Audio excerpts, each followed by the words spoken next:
Bonjour.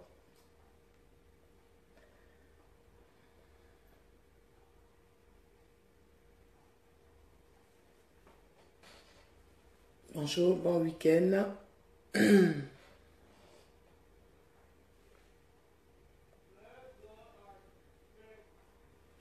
Aujourd'hui, une journée spéciale pour moi parce que je dois parler d'un sujet qui me tient vraiment à cœur. Donc vous-même, je pense que vous devinez déjà, quand je ne suis pas heureuse comme ça, je ne suis pas trop contente, c'est que je dois vous parler de mon combat de tous les jours. L'autisme. Des enfants autistes.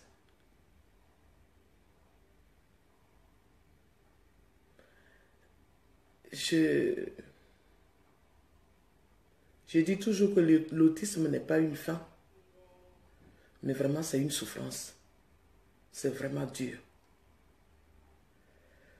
On pense avoir gagné un combat et il y a autre chose qui arrive. Ça tombe vraiment mal parce que cette journée de la fête de la ville du Kremlin-Bicêtre, je vais être obligé de parler de l'autisme à tout le monde. Tous ceux qui vont venir me voir dans mon stand en train de parler de AEAA, aide aux enfants autistes d'Afrique. Quand Cédric était petit, qu'il était dans un hôpital de jour, le médecin m'a dit un jour, Madame, vous vous fatiguez pour rien. Votre fils ne fera jamais des études universitaires. J'ai dit oui. Vous avez peut-être raison, mais vous n'êtes pas Dieu. Donc moi, je vais essayer. C'est ce monsieur-là qui m'a donné le courage de prendre mon fils, quitter tous les autres enfants, mon mari, ma maison, pour aller dans un pays que je ne maîtrisais même pas la langue, l'Angleterre. Aujourd'hui, je croyais avoir gagné un combat, mais voilà, autre chose qui me tombe dessus. Cédric a eu le brevet, je suis contente, il a été affecté à l'université, il a été affecté en seconde, au lycée. Avant même que Cédric ne commence le lycée, on était en vacances. Le lycée, lycée Fernand Léger, à Ivry, ils ont écrit aux médecins scolaires pour dire que Cédric ne travaillait pas bien, qu'il n'est pas prêt pour être dans le lycée. Mais comment ils peuvent savoir si Cédric est prêt ou pas pendant qu'il est en vacances? Ils ne l'ont jamais vu, il n'est même pas allé à l'école encore. Et déjà, ils ont déjà rédigé un courrier qu'ils ont envoyé au médecin scolaire pour dire qu'il n'a pas sa place dans ce lycée. Il est le seul enfant autiste. Mais je ne vais pas baisser les bras. Je vais me battre. Je vais les attaquer. Je vais les poursuivre. Parce que ce n'est pas normal.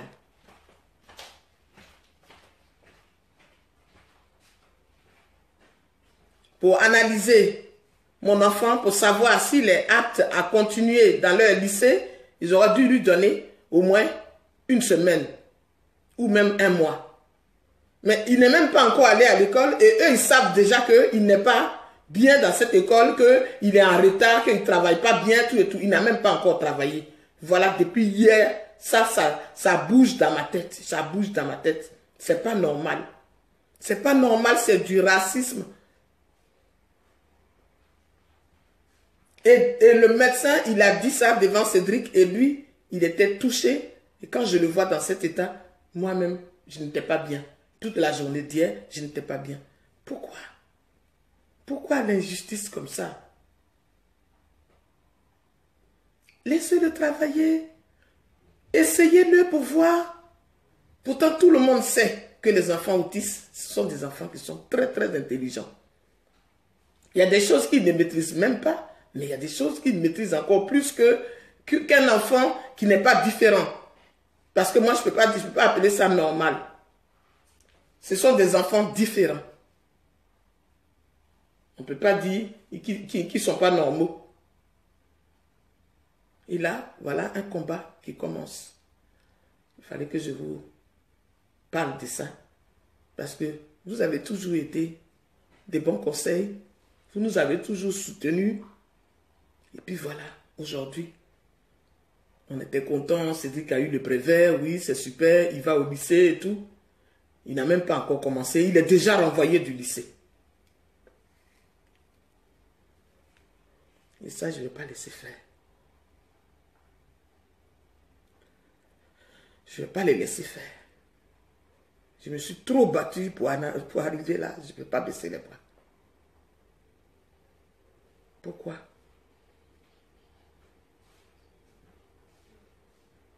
Pourquoi?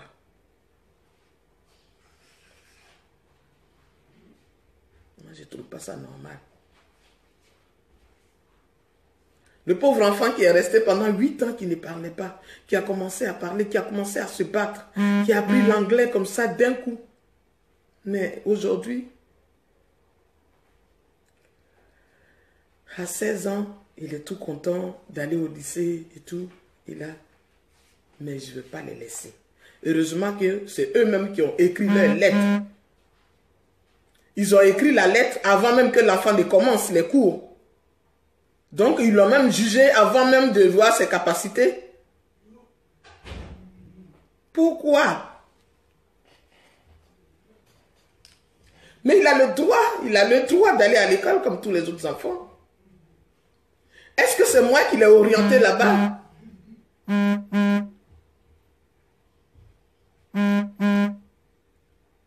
Ils ont vu ses bulletins, ils ont vu son travail et ils l'ont orienté dans ce lycée. Il est le seul enfant différent, enfant autiste de ce lycée. Mais au collège, quand ils l'ont pris, en 6e, il était le seul enfant autiste au collège. Il a commencé en Ulysse. Ça allait bien, tout se passait bien. Tout s'est bien passé là-bas d'ailleurs. Et aujourd'hui, je dois encore me battre. Je pensais que c'était fini. Je croyais que c'était fini. Mais non, ce n'est pas fini. Je dois encore me battre. Je dois me battre. Je dois me battre. Mais combien de temps ça va durer cette histoire?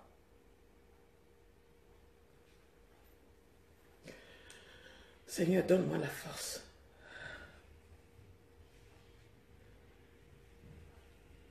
Qu'est-ce que je vais dire à mon fils? Non, on va attendre. Ils vont te chercher un autre lycée. Mais quel lycée? Il va être accepté? Les lycées que vous avez vous-même choisi pour lui. Où vous l'avez orienté. C'est là-bas il va rester. Je vais me battre avec les Blancs. Ils vont voir de quel bois je me chauffe. Je vais me battre pour mon fils. Comme une lionne. On ne peut pas renvoyer quelqu'un sans même avoir vu ses compétences. Il n'a même pas encore commencé l'école et il y avait déjà un courrier qui a été envoyé au médecin scolaire. Non, je ne vais pas laisser.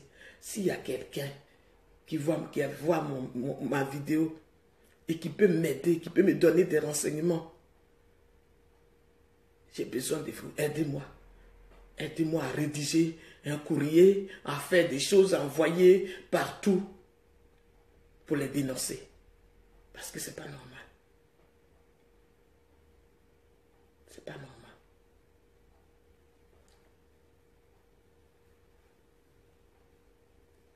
On ne peut pas faire des choses comme ça à un enfant. Un pauvre innocent qui se bat contre une maladie, qui ne sait même pas comment faire pour s'en sortir.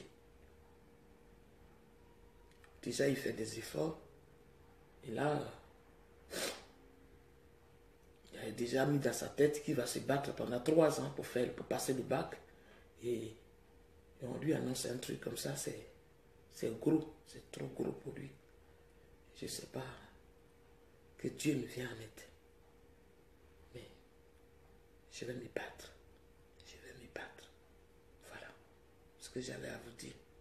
Merci. Merci beaucoup. Aujourd'hui, c'est la fête de la ville. AEA est invité, on a un stand. Je dois parler des enfants autistes d'Afrique, du Bénin, de tous les pays que je connais, où je suis allé. Je ne sais même pas si je vais tenir le coup de parler de l'autisme parce que l'autisme est en train de dévaster ma vie. Quand je vois mes camarades, les filles de mon âge qui sont en vacances, qui restent là-bas, qui ont le temps, ils ont fini de faire leurs enfants, maintenant ils sont tranquilles. Moi, je suis obligé de courir pour rentrer. Même quand je suis là-bas, je ne suis pas tranquille parce que mon fils est ici. Je ne suis même pas bien dans ma tête. Mon enfant est ici. Quand on a mon âge comme ça, là, on s'amuse, on rigole, on a fini, ses enfants sont grands. Donc, on voyage, on fait tout ce qu'on veut. Mais cette maudite maladie est venue. Tout est chamboulé dans ma vie. Et voilà. Le combat qui continue, qui continue, qui continue, qui continue. Quand est-ce que ça va s'arrêter? Mais d'où sort cette maudite maladie qui m'emmerde?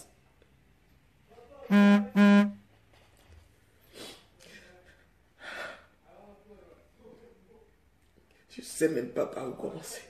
C'est pas facile.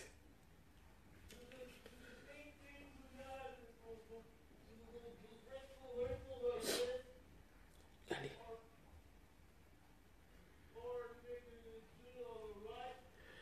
Comment celle qui dit toujours au moment d'enfants autistes, courage, accrochez-vous, ça va aller, Dieu est grand, tu es tout.